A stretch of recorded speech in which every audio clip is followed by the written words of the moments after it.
Hi everybody, the purpose of this video is to look at a qualitative study and apply it to the evaluation table. So here's our article right here, and the nice thing about this article is right here in the title it says a qualitative study. That's kind of handy. Here's our evidence table. I already filled it out because I don't want to spend time typing. And remember this first column right here, this is basically just a cut and paste. You have your authors, your year, your journal, and the title of the article. Okay, so let's look at the article really quickly. Oops.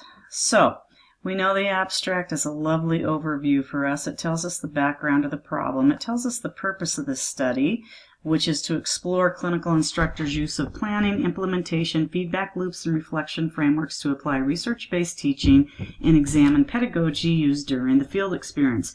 So we definitely need to read further into the article to understand what these words mean in context to this study. We know the method is a qualitative study, but there is a subtype to it that we want to get into.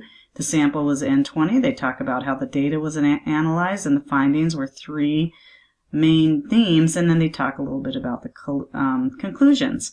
So the background, again, which explains the problem, they talk about how globally, which I like, that nursing education has undergone significant evolution or transformation, and at the college level, we know that we need to be able to provide students with both the didactic or theory as well as practical or clinical education. So we really need to look at novice instructors and how can we get them to the point where they are effectively delivering these dual approaches of teaching. Okay, so as I go through articles again, I read them entirely and then I go through and I do a markup. And this talked about nursing, new graduate nurses were employed as nursing demonstrators and clinical instructors. So I knew that as I read through this, I really need to find the definitions and what did that really mean. This article was done in Saudi Arabia, so they use a little bit of different terms. Also pedagogy, they're talking about research pedagogy, so you really need to understand that, and I underlined that definition. Anyways, let me see. They go through the rest of the process and explain the problem. They talk about the research study context, which really in this case is what the study is about. And remember, with qualitative, we're looking at words. In contrast, where we look at quantitative, we talk about numbers. So this study describes how clinical instructors use the planning, implementation, feedback loops, and reflection frameworks used to apply research-based teaching and apply effective pedagogy. So those are all a bunch of variables. We know that right off the top. Okay, and remember also with qualitative that our goal is to gain a deeper understanding of a phenomena. The research methods, they talk about design. It's a qualitative design, and it uses an interpretive and explanatory instrumental case study design. So qualitative you can think of as the type, and the rest of it you can think of as a subtype. But you need to understand what those mean so you can understand the study. So there I encourage you to go look those up. We go down a little bit further and we talk about the sampling and the participants. There were, hang on here, get down here, oh darn it. Okay, so we talk about that. They had 20 subjects, so N20, it was purposive sampling. These people all agreed they were novice educators who were attending a workshop that was set up for them. And the aim of the workshop was to train and prepare the participants, the N20, to instruct and to familiarize themselves with selected methods of clinical teaching and instructing at the mastery level so they can acquire competencies when it comes to teaching students. They also went a little bit further and they told a little bit about the 1 week preparation workshop. So you can think of that, excuse me, as your independent variable. And how does this workshop impact or affect all these other outcomes of planning, implementation, feedback loops, and etc.? They talked about that they had 5 faculty mentors that were assigned to the novice instructors. And then here they started dipping into basically what their data collection was, semi-structured interview question guides, and specifically they went over some of the questions. They talked about how they interviewed the interviewees in their native language, and they averaged about 45 minutes in length. That's actually good information. I'll just not highlight it because I can't find my button. Okay, this is a really nice section because they talk about methods to assure rigor. And trustworthiness, as we know, is huge when we're talking about qualitative research, because we're not talking in these numbers, we're talking about words. And to assure the rigor in this study, they did follow the Lincoln and Guba procedures, which actually are the gurus really of qualitative research, and they outlined lots of procedural steps. They talk about credibility, and if you remember from your QI module, we talked about credibility, transferability, confirmability, and all those types of things. And that was addressed here, and that's really a strength of the study. So data analysis, remember that data analysis and data collection occur at the same time. And this study, these researchers had a ton of data sources, pretty impressive list. They had lists of instructional practices and discussions that were conducted during the workshop. They utilized semi-structured interviews. They had in-depth interviews. They used observational notes. They talked about how the method and analysis occur simultaneously in the case study research. Interviews were transcribed verbatim. They discussed the open coding, the use of open coding and triangulation method. And if you don't understand what those are, you don't have to know it in depth at this level, but you need to understand what they mean. And these are really solid skills to be able, when it comes to analyzing the data. They did member checking, field notes, and observational notes. Very important to ensure that the rigor of the study is there. What else? Constant comparison. Anyways, this is really good, this data analysis. I'm quite impressed.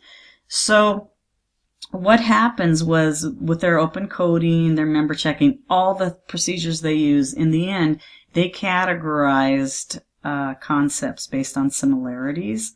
And in the end, they found 3 central themes. And the 3 central themes were that the clinical or the novice educators felt that the need for learning about research-based pedagogy, which makes sense. They felt they needed support mechanisms to implement innovative teaching strategies, and they also found the need for transitioning from a nursing student to nursing clinical instructors.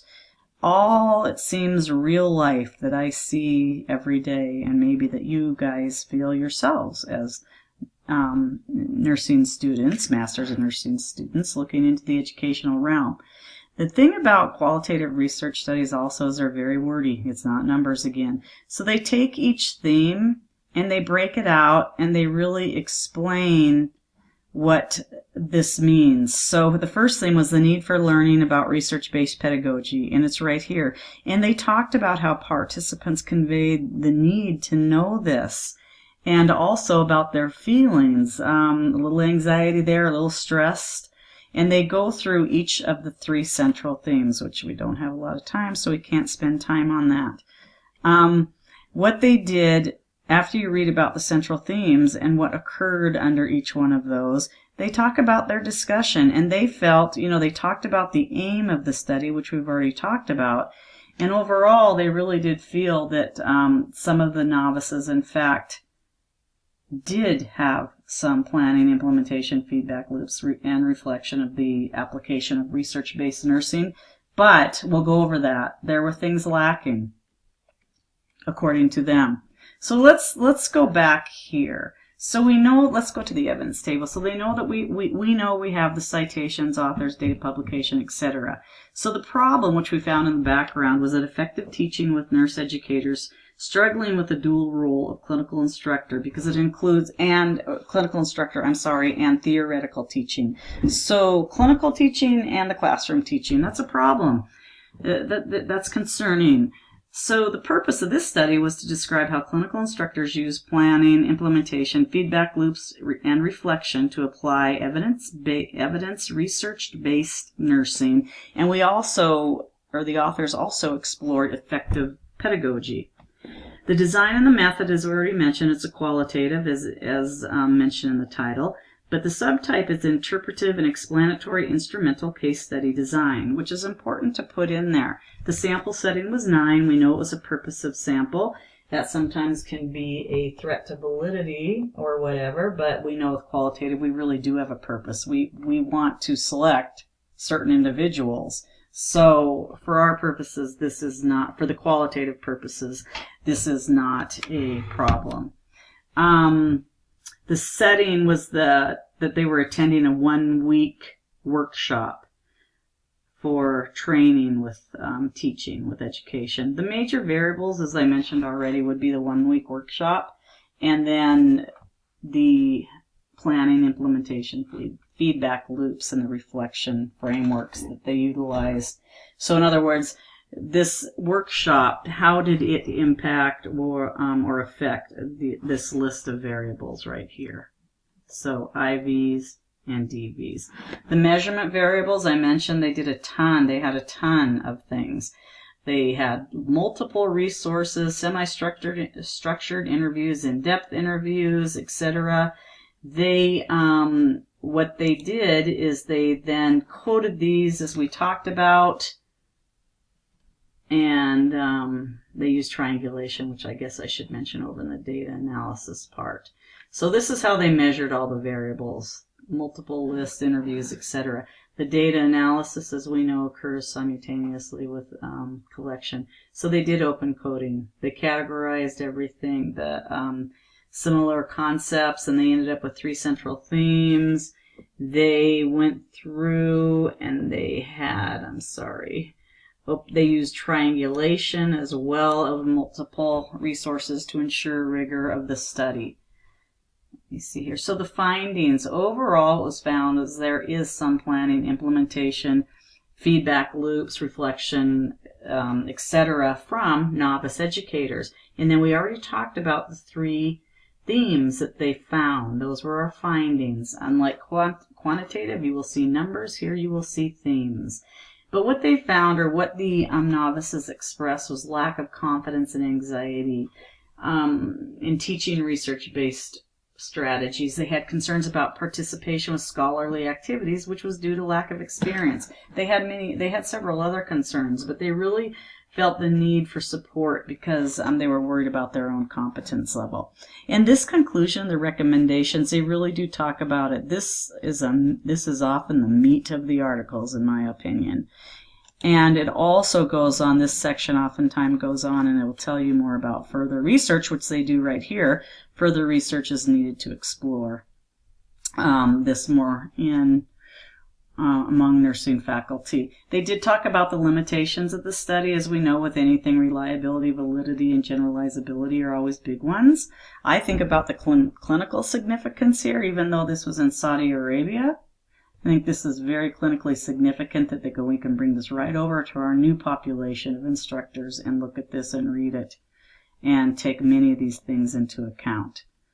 Language could have been an issue because they did have, maybe some things got lost in translation because it was done in the Arabic and then they translated to English and then back. But on the other hand, they did do member checking and other methods to ensure rigor. So, but you have to mention that. That's honesty.